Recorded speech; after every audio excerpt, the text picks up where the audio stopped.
21 is the day, December 21st, 2012. Can you imagine going out perhaps early in the morning on that date, looking up and seeing a large, fiery, tumbling thing headed straight at Earth? Can you imagine that? We'll ask why the Mayans picked that particular date in a moment. I've always baited myself about the end of the Mayan calendar, figuring a couple of Mayans were sitting around. One said to the other, "I've had it with this calendar crap. That's it." And that's when they stopped. They just got sick of making calendars. I don't know. But here we have a date, 21 December 2012, which could be the end of all, perhaps. Why that date? On what do you believe they might have based that? I'm going to ask how the Mayans might have known to pick that specific date, 21 December 2012. How did they know? We'll be right back. You believe all this is a recurring cycle of destruction, yes? I think we have to be open to the possibility that it's a recurring cycle of destruction, because that's precisely what the ancient myths say, that there is some dark danger that visits the earth periodically over long periods of history. It may go away for thousands and thousands of years. It may be completely forgotten. It may be something that people never ever think about, but then, like a grim avenger, it comes back. It returns to strike us down again. And there seems to be some kind of cycle operating, which perhaps we don't fully understand.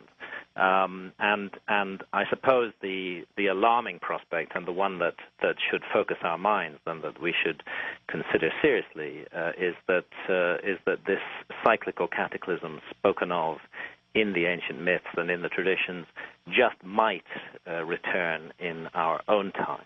We should learn the lessons of history, that we should be aware that what struck our ancestors down may return to strike us again today. We could indeed be facing the return. All we have are the memories and the traditions and perhaps the warnings that have been passed down to us by ancient civilizations. And there's no doubt in my mind, very clearly ringing out like a bell, is a warning coming down to us from the past. And do you think one of those warnings was issued by the Mayans? Yes, I do. I think the Mayan calendar is extremely interesting in this respect. And the Mayan calendar does, of course, contain a prophecy which could be interpreted as a prophecy, literally, of the end of the world in our time, certainly of the end of civilization as we know it, and very specific dates. And the date the Maya put on it, translated into our calendar, is the 21st of December, 2012, as of course is very widely known. I think many people in the world today are aware of this ancient warning and slightly spooked by it, and rightly concerned by what it might mean. Now, it's not as simple as that. The Mayan calendar and the ideas that lie behind it are extremely complicated. The Maya were extraordinarily accurate and precise observers of the heavens, and that they had a very clear knowledge and understanding of time and the way that the passage of time affects the positions of the stars in the heavens, and in particular the positions of those stars lying in the background against the rising point of the sun on the horizon on particular days of the year. And what happens on 21 December 2012, and in fact, really, as John Major Jenkins points out, we're looking more at a window here rather than a very specific and exact moment, a window of about 40 years. Now, I think what's going on here is that the Maya are not saying that in itself causes the disaster.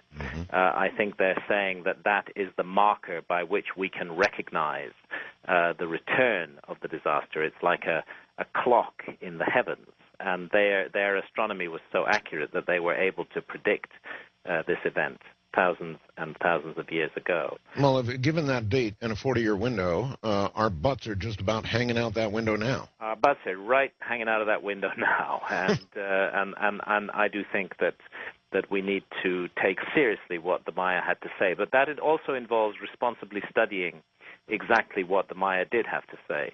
And that is a very complicated message, not an extremely simple message that the world will just come to an end on that date. It's a bit more complicated than that. It certainly seems to be signaling the end of an age of the world, the end of an epoch.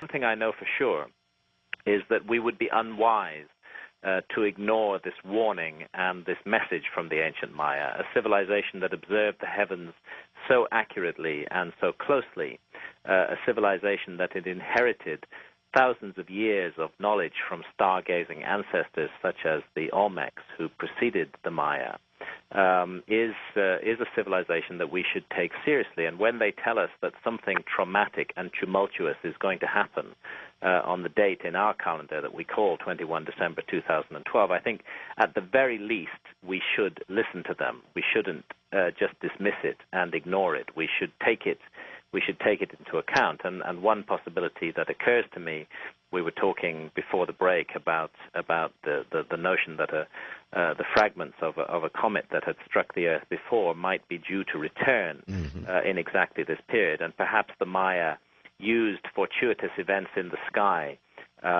which they were able to predict extremely accurately, to act as a marker or a signal for the return of this event, so that by looking at the sky we could know that this danger was returning to us. But there's something more in the Maya calendar than that, and indeed in all ancient traditions that speak of the destruction of a former civilization, and speak of the possibility that this destructive episode could return. And what all these traditions agree on is that humanity itself is in some way implicated in its own fate.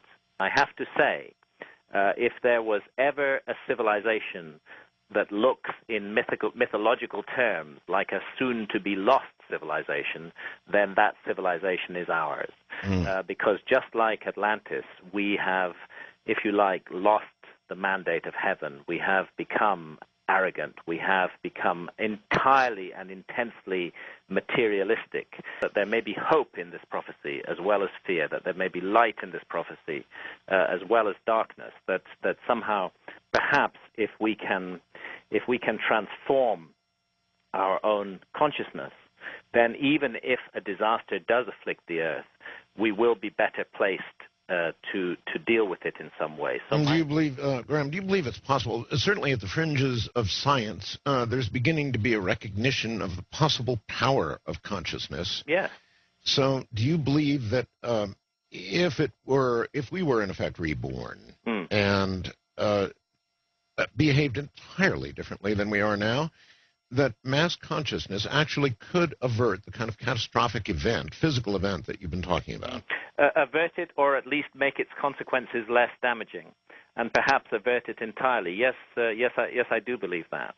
There's so much wisdom has come down to us from antiquity that sees mankind not simply as a little local issue here on this planet, but really as the focus of a kind of cosmic struggle between the forces of light and the forces of darkness, and that the decisions and actions of mankind may rebound far beyond ourselves out into the cosmos, that we may in fact be the fulcrum on which the entire cosmos pivots. And while that may sound very self-aggrandizing, it is the message of the ancient text. It is, for example, the message of the Gnostic text, the Nag Hammadi library that comes down to us from Egypt, that was found in 1945, documents that were written more than 2,000 years ago, see us as the focus and fulcrum of a cosmic struggle. And I think, again, we need only look into our own lives in the small scale